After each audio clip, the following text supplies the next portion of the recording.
Good morning all, Miguel, Aleixo from BRIK Projects on our weekly show, What is Real Estate Tokenization? It's an education, awareness in terms of what's happening, all things tokenized real estate. We'll probably just wait a couple of minutes for people to join us live. It is being recorded. I see SOS is in the house. Thank you, sir, for joining live. We always have a great pleasure of playing out SOS's fantastic music. There was one we like to play regularly, just a nice relaxing way to ease into the Twitter space, called Jammin' in GM by the Lobster Machine, one of SOS's music labels. He does fantastic work. He's got various styles of music, and that's just one of the styles that we do like, amongst many other labels and styles that he has. So thank you, SOS, for allowing us to use your music every week, and that's become a common one actually at the beginning of every session we do. So thank you, sir. But yeah, look, it's probably just, as I said, just wait for a couple of minutes before we start talking about the points about today in terms of tokenized real estate. We are going to sort of go through a few in terms of different types of real estate. We'll talk about that in sort of deeper and the challenges and so forth, and why tokenized real estate is one of solutions for a lot of the problems that are occurring, and the ability to access real estate by anybody from anywhere in the world. So we do this show every week, and again, this is just about the industry of tokenized real estate.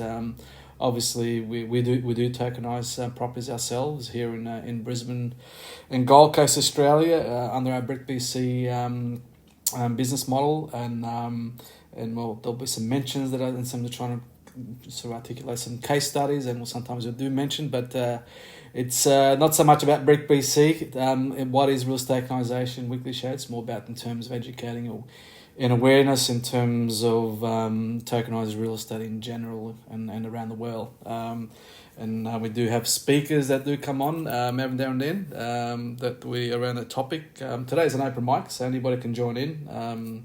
As I said, it has been recorded, so if you can always catch up on the recordings. But yeah, it's anybody can come up today and speak as always, and contribute towards the discussion. So as I said before we started, just sort of reflect on the past week, what's been happening. From my perspective, in terms of we've just been working hard, and there's some things that have been popping up. I always like to have a bit of fun at the same time in terms of supporting all things in terms of what's happening on the blockchain, especially in terms of the Ravencoin blockchain, where we do tokenize our BRIK projects properties.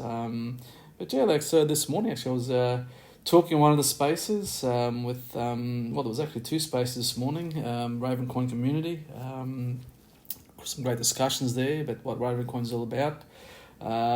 It's also actually I've done my BRIK walk this morning. My BRIK walk over toward the city. Just got back before. Sharing some street art. I think I pinned some stuff as I was doing my walk. Come across some new street art at a place called Howard Smith Wharves, which is close to the city, great views of the city. And I thought I'd share that out with an artist, actually. An artist that had some street art. He was actually a Sydney artist. And I thought when I was walking, I thought I'd mint that piece of art on the Ravencoin blockchain through our Mango Farm wallet, and be able to share what he's doing, and hopefully he likes it, and hopefully he can start minting his work on the Ravencoin blockchain if he is minting. If he's not, it's a great way to start.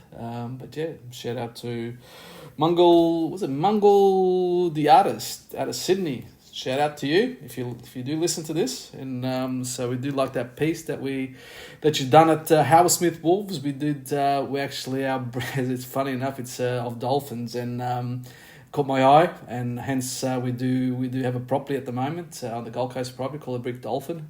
So it was quite in theme in terms of what we are doing at the moment. So So Mongol, the artist, thank you. If you do want that piece that I did actually mint while I was walking, send me a DM as I sent on the message. Send me a DM, and I'll send you that one of one that I did mint while I was walking. So yeah. What else has been happening? I think nothing else that comes to mind actually in terms of the past week. Sort of looking through the posts, anything that sort of stands out for the past week. No, nothing really stands out.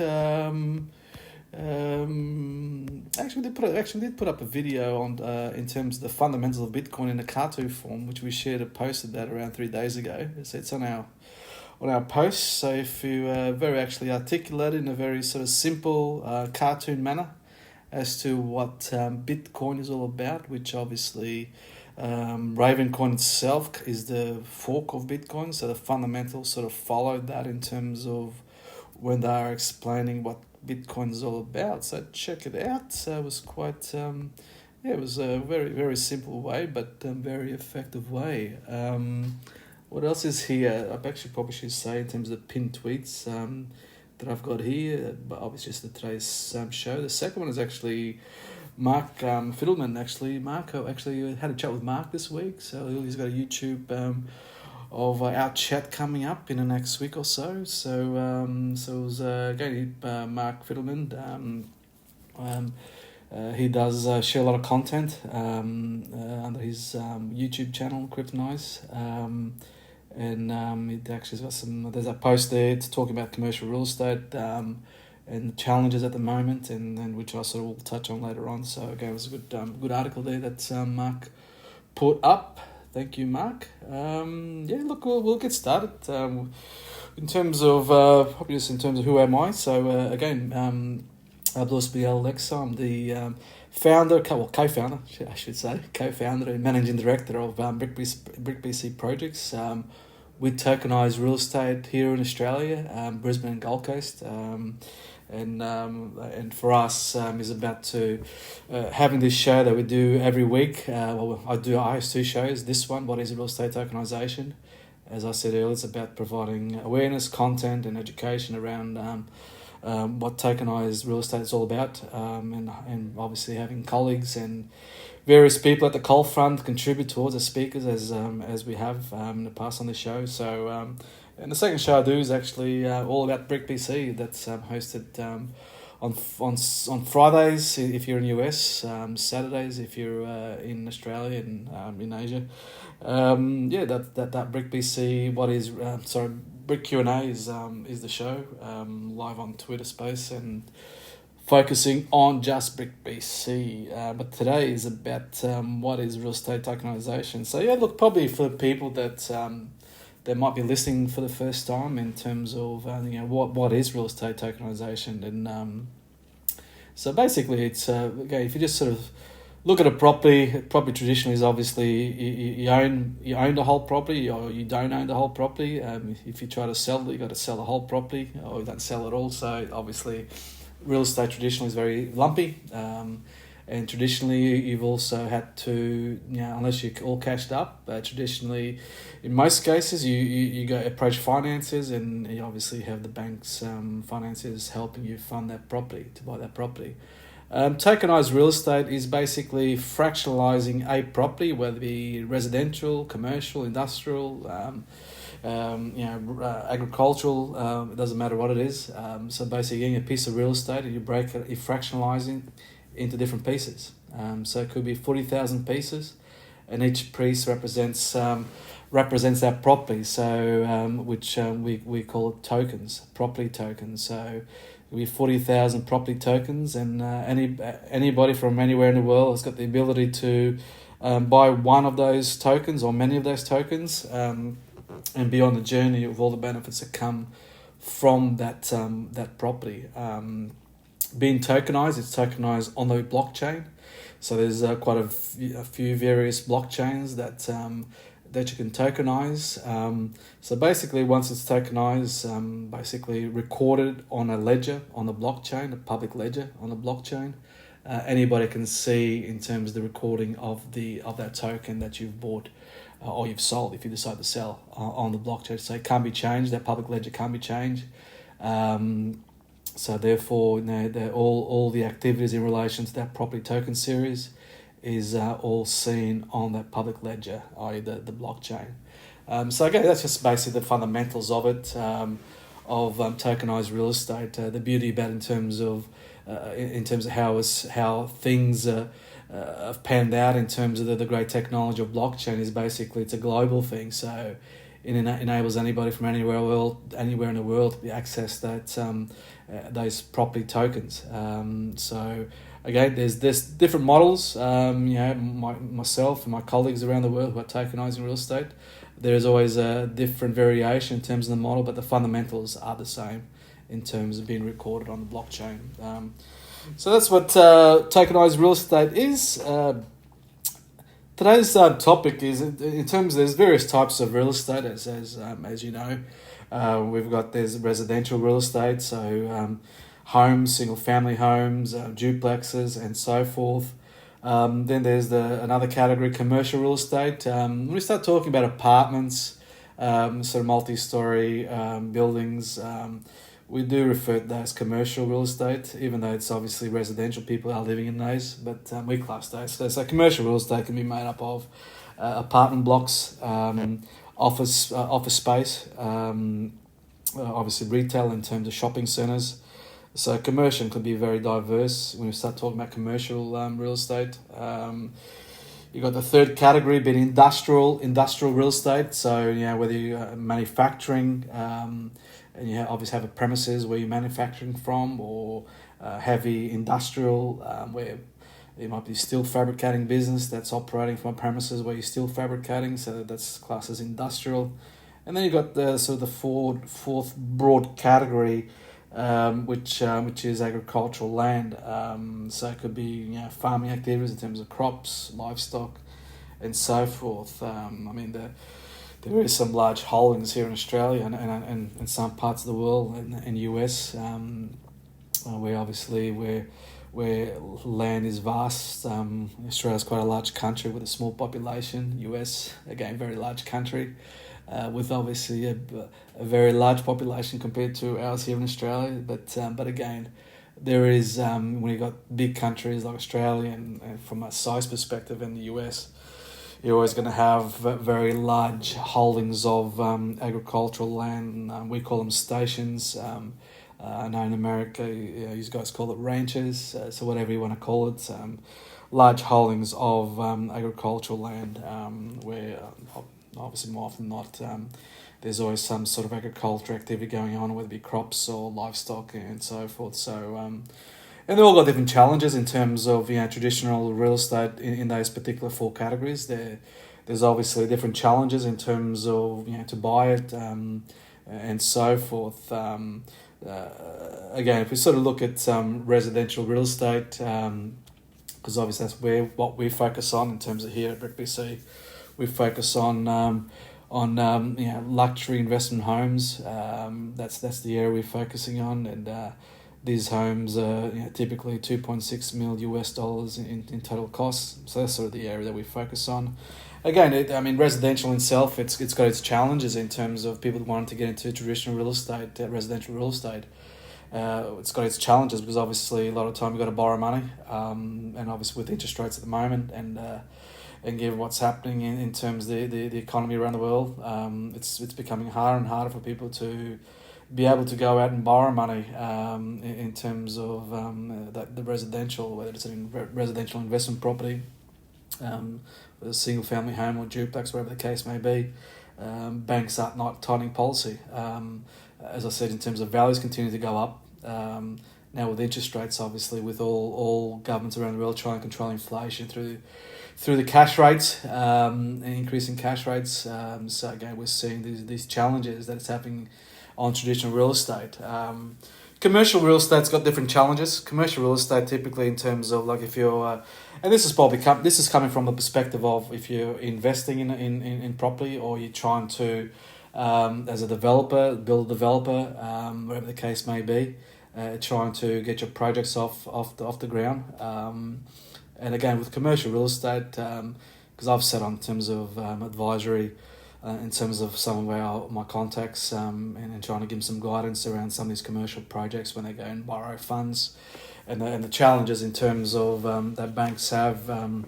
Is obviously in terms of, okay, how much equity, what your balance sheet look like, and obviously the serviceability of those of that debt when they're trying to build a new apartment block, whether it be 10 stories, 5 stories, or bigger.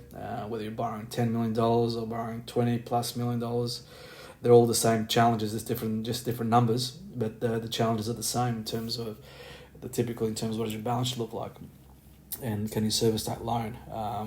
But yeah, in terms of some of these, I think sometimes banks financiers forget that some of these projects, so if you're talking about, for example, a 10-story apartment block, that might have, 60 units, 60 apartments in it. The problem with is that they're long cycles. These things, in terms of when you start doing the feasibility, and you start sort of putting things, lining up all your ducks in a row, and then the funding, and then basically securing the land, and then by the time you build it, you're talking a lot of time, sort of 3-4 year cycles before you start sort of looking into it when you actually finish these projects. The problem is the cycles are long, and if I'll use an example in terms of a project here in Brisbane, for example. 4 years ago, there was a oversupply of apartments, and with the oversupply of apartments meant that obviously there was an impact on values, and no bank was really interested in actually funding at that time, funding apartment complexes. Sort of like as sort of at the lower end, the sort of 5-story apartment blocks. Banks just didn't want to know because of such an oversupply. They were concerned that they wouldn't be able to sell. Obviously, banks always look for pre-sales on these, and again, when there's obviously a difference between supply and demand, it causes issues when you're trying to borrow for these funds. But if you sort of fast track to now, given in terms of housing is a major issue, in terms of accommodation, people wanted to rent to buy, especially if you want to rent an apartment. Renting in a house is really difficult at the moment, given the demand and supply, the shortage of supply. So people sort of turn to apartments to try and rent apartments. So there's a massive shortage of apartments. So again, at the moment, it's quite challenging to. So the values are there. Demand is there in terms of people wanting to rent, which is totally different from what it was 4 years ago. So the ability to borrow now compared to 4 years ago is different. But obviously, given the where we are with the economy, with high interest rates now, the increasing interest rates, so 11 out of 12 in the last 12 months here in Australia. I think it's been sort of 3.6% rise in interest rates over the last 12 months. So again, banks start tightening policy. So again, if you're a developer or build developer looking at starting your project now, it's again, the challenges are there in terms of building that. The government here has actually introduced some incentives in terms of trying to provide an ability to provide more accommodation for people. So they're actually offering developers in terms of build to rent as opposed to sell, incentives around tax incentives with depreciation increase on these apartments. So they typically used to be 2.5%. Now they want to increase to 4% to be able to provide those incentives for developers to actually keep and rent those. But yeah, so these are the challenges that if you're trying to plan the next project, these are the challenges in terms of trying to borrow for your project. If you're an investor trying to buy an apartment, for example, in some of these projects, traditionally in terms of buying to borrow their funds, again, it's the same challenges that the banks are concerned about where the economy is at the moment. With interest rates and obviously the serviceability element of it. So again, it's commercial has got its own different set of challenges. If you start talking about office space within that sector, well, the office space is it's again given post-COVID and a lot of people still working from home. A lot of businesses have actually decreased their footprint in terms of the office space they need, given that. So we have some law firms, accounting firms here in Brisbane as an example that they're probably, some of them actually halving their footprint because half people working sort of 3 days from home and the rest in the office, or vice, or 2 days from home and 3 days in the office, so they don't need as much space. So with that causes obviously issues to the values in those towers that business is operating from. So again, it's certainly challenging at the moment in terms of that commercial space, industrial space, and I just saw Humble Miner pop in. Sorry, Humble Miner, I just saw you pop in and pop out. So with industrial, again, it's got a challenge in terms of giving the ability for businesses to buy their premises. If you're manufacturing, again, it's depending what sort of manufacturing you do. But again, it's got its own sort of challenges there. With rural, in terms of agricultural land, that's an area that we actually are seeing quite the banks have, if you go back sort of 4 or 5 years ago here in Australia, banks were very negative towards agricultural land. People wanted to buy agricultural land because in terms of coming through droughts and floods, and given the in terms of crop prices were quite low. But it's sort of fast-tracked now with a lot of our crop prices, obviously with the food security, some of the countries needing obviously demand for our crops here in Australia. There's been a surge of our crop prices, which now they actually sort of turn the tables, that they're actually happy to lend to for agricultural land. So that's sort of some of the themes that are happening around those 4 different types of real estate. And again, it's what does this all mean? And I say as the challenges continue in those different areas, you start thinking about in terms of, okay, what's the alternative? If you're a developer, what's the alternative to the traditional model? If you're an investor, you're trying to invest into real estate, whether it's residential, commercial, industrial. What's the alternatives that you can actually invest some? We don't have to actually rely on banks to be able to buy, and we see tokenized real estate playing a key role in terms of having people the ability to be able to access real estate. Well, in terms of probably with the commercial real estate, there is some serious things going on at the moment.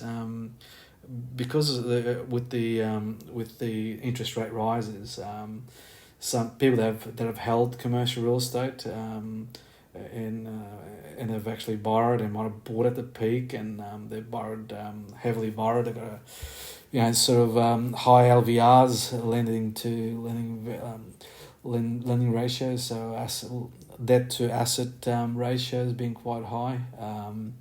I guess they're the ones at the moment. If you invested in, or you actually invested in a fund or whatever, just making sure that you know exactly what it looks like, because a lot of these current debt facilities for commercial real estate, especially like, say for example, it's office real estate. There is a lot of the finances around the world are reviewing the debt facilities. So normally in commercial loans, normally sort of like sort of 3 years, sometimes 5 years loan reviews on your debt for that commercial real estate, and given obviously the impact on values, given what I was saying before about really the in terms of not many businesses, well, a lot of businesses taking basically adjusting their footprint to what they've got for their office space. Obviously that has an impact on values. So again, it's one of those areas that'll be interesting over the next 12 months. Some of these, whether people are forced to be able to sell, given that they can't really facilitate the loans with the different terms that the finances might provide. So again, it's something to look out if you if you are investing in traditional real estate. And as I said, in that pinned tweet from Mark Fiddleman, he's got their great article about that, talking about in terms of the challenges and the reviews of debt facilities and what impact they might have. So again, it was a great post put by by Mark there. But yeah, what does this all mean in terms of, it's, well, as I said, certainly one solution is in the new frontier that's here now is, looking at tokenised real estate where anybody can get in the new way of getting exposed to real estate. As I said, whether it's residential, commercial, industrial, agricultural, it's in areas that's certainly very interesting. I know I've actually been asked in terms of the agricultural space. In terms of there was someone out of the UK asked me about. They were looking at the model of tokenising, aggregating various rural properties to be able to tokenise it, and basically, really, it's unlimited. It's unlimited to your imagination. So it's whatever you imagine, whatever you sort of think up ideas, how you might do it. It's just about coming up with a model that's obviously then making sure it ticks all the boxes from a compliance perspective. That there's no reason why you can't. So again, it's. I guess in terms of why would you tokenise? Why would you tokenise real estate? Why would you buy into tokenised real estate? And I guess just like our vision is the ability to provide the access to anybody, whether you're a developing country and you're trying to make your way in life and aspire to dreams and goals. It's providing that access to anybody from the developing countries right through to developed countries, whether you're in America, Australia, UK. Again, just providing access to anybody. It doesn't matter what your wealth status is, where you come from, what country you come from. It's that ability that now everybody from anywhere in the world can have actually access to real estate, whereas in the past, it's in terms of traditional real estate, it's hard. It's because it's lumpy. It's not liquid. And again, it's just a matter of looking at the new way in terms of how people can actually access real estate. And with real estate, it's not a get quick rich. You're not going to get rich quickly today. It's just a matter of accumulating and holding and keeping it for the long term. But obviously with tokenised real estate, you've got the ability, because of the liquidity, you've got the ability to sell if some circumstance arises, or you want to cash out some, whatever the circumstances, you've got the ability to cash out some. You don't have to cash out at all. You might have 100 tokens in a particular property. You can sell 50 of them. You can sell one of them. So it's just that ability to tap into your accumulating wealth in property tokens. And we all know that it doesn't matter what country you're in, is that real estate does go up in value. Generally speaking, it does go up in value. Well, you're going to have some pockets that you might not see any uplift in value. Some places that comes to mind, sort of like places like Detroit, for example, in the US, given the circumstances over the years, and so I don't think personally, and this is my personal opinion, I don't think I see much capital growth in there, but you're going to have obviously cash flow, which so it seems to be more focused on the cash flow, what you get out of it day to day, rather than actually the long term. But I know here in Australia, for example, and many countries around the world, the UK, and obviously some areas, a lot of areas in the US as well. I mean, you look at where property values were 10 years ago and where they are today. Traditionally here in Australia, residential real estate, if we talk about here Brisbane, it doubles up every 10 years. So that's just a fundamental that every 10 years it just doubles up. I think over next 10 years here, given the Olympics in 2032, we're going to be a bit more than that. It's going to be more than just double up. We see it going up, say, 4 times. In terms of our forecasting from last year, given we've already had sort of a 25%, 30% increase in the last 12 months. So again, traditionally, we start talking about residential real estate, it always goes up in value. And again, it's just the fundamentals of real estate. You have a look in terms of the most wealthiest people around the world. You have a look in terms of where their wealth is tied up. And you find that the substantial wealth that's tied up is in real estate. So again, it's not rocket science. It's that's what people have done for many years, and there's always a large holding of real estate. But now with tokenized real estate, there is an easier way to access for anybody. Probably in terms of sort of reflecting on our journey as sort of an example, in terms of when we decided to tokenize real estate, why did we do it, and as I suggested, the reasons why is what I mentioned earlier. But I guess in terms of what were some of the things that in our journey, and again, sort of helps people out there that are looking at tokenizing real estate as a business in going forward in those 4 areas. But the fundamentals are the same. And some of the things that we've sort of experienced ourselves is choosing the correct blockchain. So the blockchain that you tokenize, it is critical. Like when again you learn, because we're all so early that we started 2.5 years ago now. And I know some of our colleagues have been doing it similar time as ours, but there's only a handful of ours. But there's certainly a way of more people tokenizing real estate as a business model and putting it out there for the world. So in terms of the blockchain, it's critical. We tokenize ours on the Ravencoin blockchain, which if you haven't heard of Ravencoin, it's a fork of Bitcoin, so the same technology fundamentals, decentralized blockchain, but it was specifically built to tokenize assets on it, and with the transactions fees or the gas fees being next to nothing. You're not even talking about a cent. You're talking about a fraction of a cent for every time you actually buy or sell a property token on the Ravencoin blockchain. So blockchain is critical. Again, community is critical. It's again, we've been engaged with the Ravencoin community when we came in. So it was probably around January last year when we started to engage, when we switched to the Ravencoin blockchain to tokenize our properties on. So again, the community has always been helpful, supportive, and again, it's the different types of projects that are actually on the Ravencoin blockchain. It's again real world assets on the blockchain. So you start talking about music, you start talking about artwork, wine, gaming.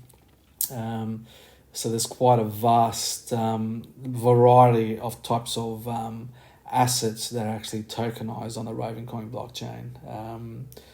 In terms of payment channels, again, that's an area that we continue to try to improve and add more options in terms of how people pay for the property tokens. So again, making sure that's an area that's critical, because the easier you make for people to pay for property tokens, the easier.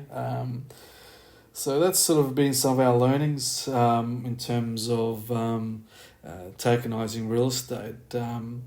Also really important in terms of the obviously every country's got its different rules, so it's important that you seek out the advisors that are sort of the best of breed in tokenizing real estate. And I guess in terms of the actual platform itself, the IT side of things, and creating a platform, we recommend DigiShares. So they are Denmark, based in Denmark, but with operations in Miami in the US, and basically around the world in terms of who their clients are. So we were one of the early clients of DigiShares. So Klaus Scanning, who's the CEO, and one of the founders of DigiShares. So again, you have to start those conversations early in terms of when you start planning and in terms of what you want to do. Because as I said, in terms of different countries got different rules. But in terms of the technology side of things, they're certainly the ones to create your IT platform and be able to maintain it as well, like they do ours. In terms of advising, probably again, I can only put forward in terms of people that are in the US that are actually focusing, SDA Markets with Kyle and Herwig as the CEOs. and also the founders of security tokens markets. Although it started firstly in terms of few years ago in terms of their YouTube channel that put out a weekly show talking about all things security tokens. Obviously includes real estate in there. So that the guys under their umbrella, they've also got an advisory arm to their business model. So security token advisors. So again, if you're looking at tokenizing in the US, given obviously the critical rules in the US, I would suggest having a chat with the guys at Security Token Advisors if you're planning to tokenize real estate in the US. Obviously, as I said, different countries have different rules, but those early discussions are critical to making sure you get that guidance. Again, this is not paid advertising or anything. This. Carl and Herwig, they're the big supporters of us in terms of what we're doing here in Australia, and they provide great content and education and awareness around tokenized real estate. So just that we really big advocates in terms of what they do over there in the US under their security tokens market umbrella with the various parts to their business. So again, they're fantastic guys, fantastic team with Jason and the team there. Reach out to them if you're planning it, and they're very approachable. You can find them on Twitter Spaces. You can find them on the on YouTube with their YouTube channel.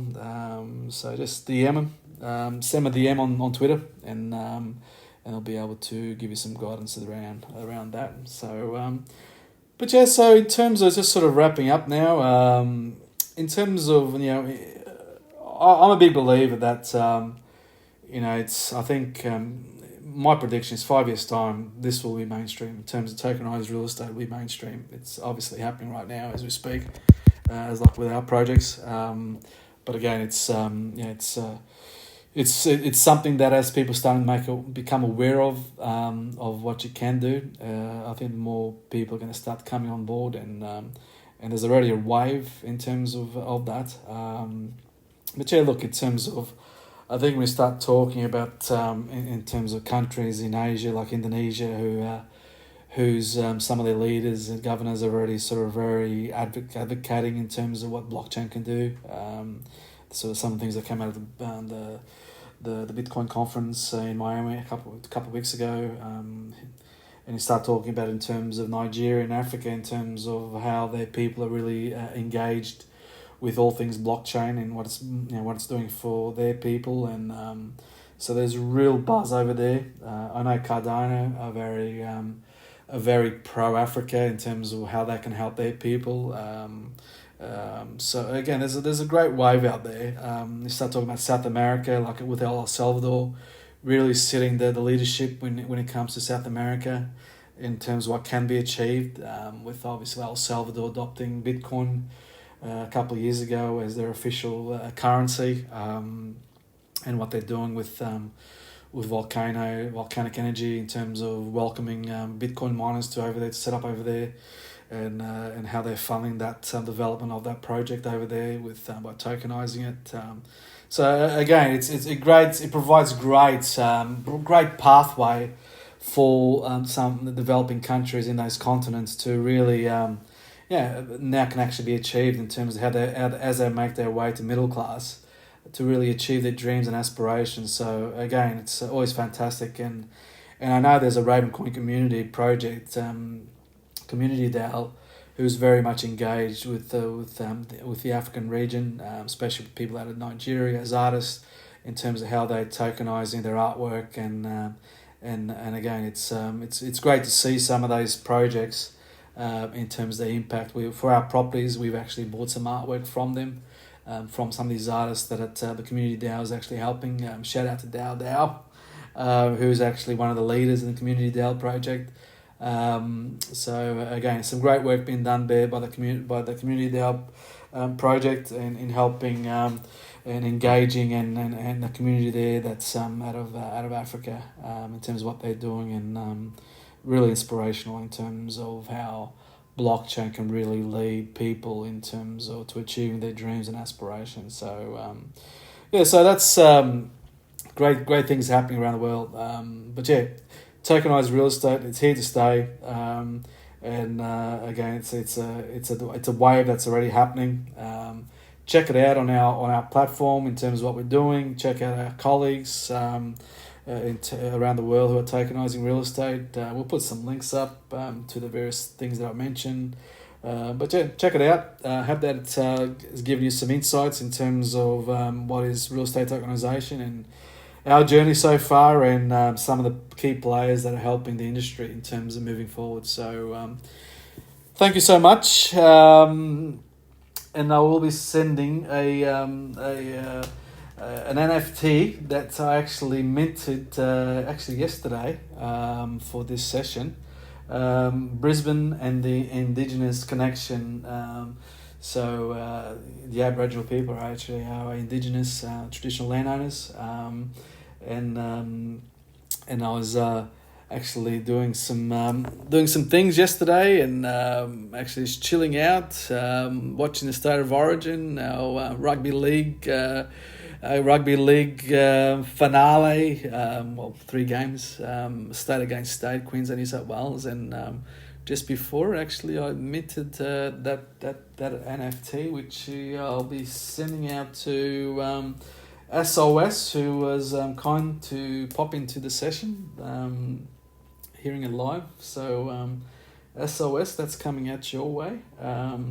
It's called that piece. Just having a look, see what it's actually called for me. It is called. Here we go. Just trying to. Actually, it's. Anyway, it's Brisbane and the also the Indigenous name of Brisbane in the name. So I hope that you enjoyed that, SOS. Okay, thank you so much for listening. It's been recorded, so we'll share out to our other platforms.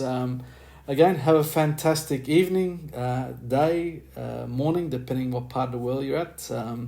Same time, same place next week of what is real estate tokenization. Stay safe. Bye for now.